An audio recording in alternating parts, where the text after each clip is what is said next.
What's good? It's your boy 2K and I'm back in the building. Shout out to the movement and everybody who's moving with us. More updates. And as I said, these updates are posted on my website, 3kingsboxing.com. If you haven't visited, go ahead and visit it right now as you listen to this video. The first one is going to be Sadam Ali versus Liam Smith. Of course, Sadam Ali is the newly crowned WBO title holder at 154 pounds after he beat Miguel Cotto in his very last fight of his career. A fight, in my opinion, that should have never happened, and it was karma on Miguel Cotto's part for tearing his bicep midway into the fight and ultimately losing to a guy that he should have probably knocked the fuck out. You know what I'm saying? So, it is what it is. That's the past. Sadam Ali's the champion at 154 now, and he gets a chance to have his first title defense against none other than a motherfucker that just won't go away. Liam Smith, man, he's the former WBO champion that he got off of the ex-Georgetown Hoyas coach.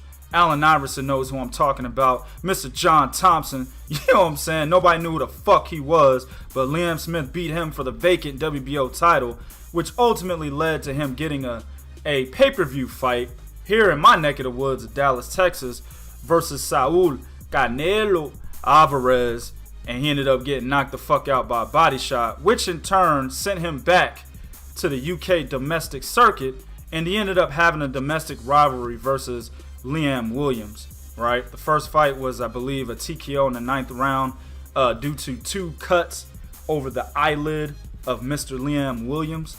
And then the second fight was a majority decision win for Liam Smith.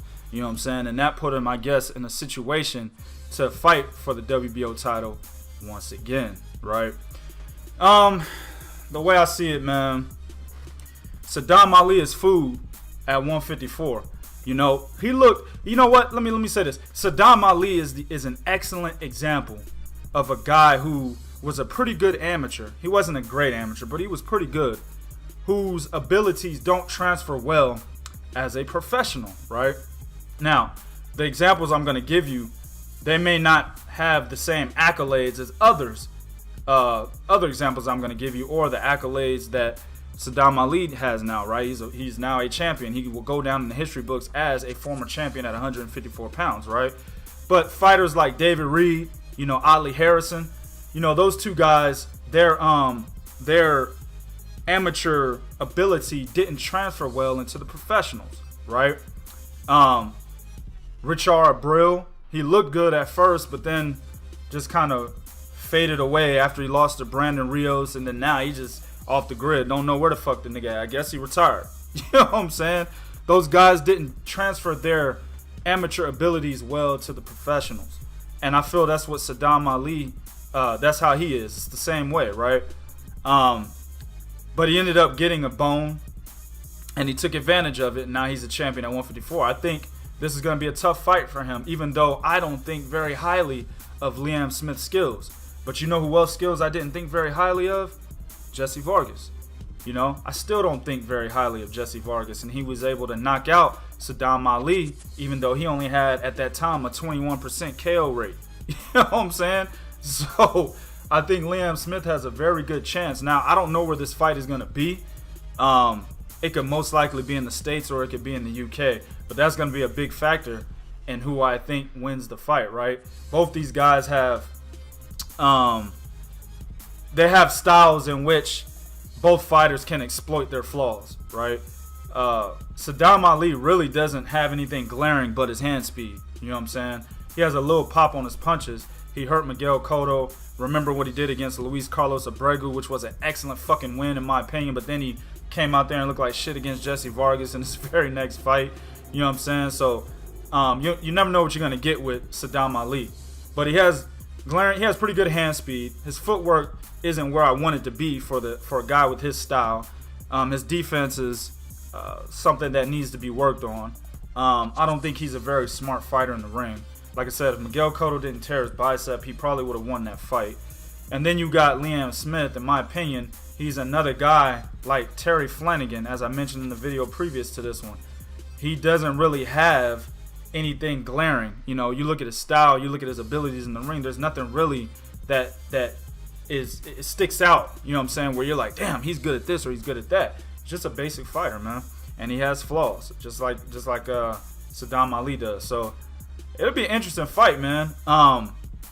If this fight is in the United States, I'm going with Sadam Ali. If it's in the UK, I'm going with Liam Smith. You know what I'm saying? So interesting fight. It'll be, like I said, Sadam Ali's opportunity to have his first title defense. And if he wins, man, I think the other champions, they've already been looking at him, dog. You know, you got Jarrett Hurd looking at him. You got Jermell Charlo looking at him. You got Arislan Laura looking at him, man. And those are slaughters. Every last one of those fights against Sadam Ali are fucking slaughters, dog. So I think Bob Arum, as he has a major influence over the WBO, will do, I guess, his due diligence to make sure Sadam Ali is still, you know, a champion there, so he could be fed to one of his fighters. You know what I'm saying? Even though Sadam Ali is not signed with Top Rank, he will still do his due diligence so one of his fighters can actually take that title, possibly, right? It's kind of what he's doing with Jeff Horn. Jeff Horn is only co-promoted by Top Rank, and it's only for a given number of fights. And I think Horn only has one fight left where Top Rank will co-promote it. You know what I'm saying? And then after that, he will be exclusively with his Australian promoter. But Bob Arum's trying to keep that title where it's at so he could sneak Terrence Crawford ass up in there, right? Take that belt. But that's a whole nother video. But anyway, this would be a decent fight. I'm curious to see who will win this, so don't miss this one. All right. The next one, we have Keith Thurman versus Jessie Vargas, April 14th at the Barclays Center. Now, Thurman will be defending his WBA and WBC titles. Now, this is going to be the first fight for Thurman since beating Danny Garcia for that WBC title to become the only unified champion at 147, right? And then since then, he went through elbow surgery and ended up being out longer than he would want to. Now, I believe by the time this fight comes up, it will be more than a year. I can't remember when he fought Danny Garcia, but I know it was earlier this year. And I believe April eclipses that time frame in which he fought Danny Garcia. So it will be over a year since he's been back in the ring, right? So he's going to have some rust that he needs to knock off. And while I'm not big on Jessie Vargas, he's still one of the better fighters at 147. He's not one of the top fighters, don't get me wrong. He's one of the better fighters at 147, right? So it'll be a decent tune-up, a fairly challenging tune-up for a guy who's going to be out of the ring for over a year, right? Of course, Jessie Vargas, he had a fight just recently, I believe last weekend, against a guy by the name of Aaron Herrera, another journeyman, and he won virtually every fucking round. It was like 100-90 on all three scorecards. There was no chance of Aaron Herrera winning that fight. Jessie Vargas just completely outboxed him, outwitted him, outthought him, and the scorecards reflected that. But this will be a different situation for Vargas. Thurman is the best 147-pounder out there, even though I believe Errol Spence is more skilled.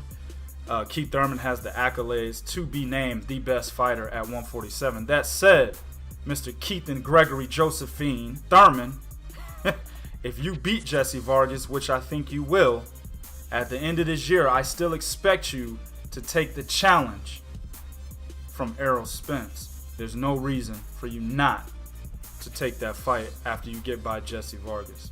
Alright? Let me know what y'all think about these updates. By the way, I got Keith Thurman winning that fight by a landslide. I got Keith and Gregory Josephine Thurman by way of brutal 12-round, easy 120-108 win. I don't see Jessie Vargas winning a round in that fight.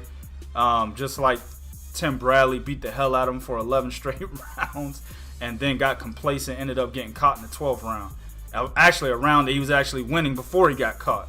You know what I'm saying? So he could have won all 12 rounds. I think Thurman will not get complacent in this fight. He'll just beat the shit out of Jessie Vargas. He might even be able to knock him out, but we'll see.